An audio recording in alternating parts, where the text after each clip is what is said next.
Welcome. In this video, I'll show you how to create a group in MailerLite. All right. Just log into your MailerLite account. Now, once you're in here, go ahead over to the left panel and then click on subscribers. All right. Just click on it and wait for it to load. Now, once it loads, you're going to want to go to these tabs. All right. And click on groups. Just click on it. And here, just click on create group right here at the top right. Okay. Click on it. Now put a group name. For example, test group or MailerLite. All right. Once that's done, just hit on create. And here you have your group. All right. Now when we go back to all subscribers right here, scroll down, select a subscriber. And if you want to include users to a specific group, just click on actions.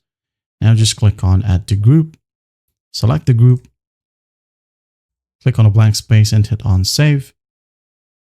It says here subscribers or subscriber is being added to selected groups. All right, well, we check the group. For example, here, as you can see, we now have one subscriber. And there you have it. Well, I hope this video helps and I'll see you in the next one.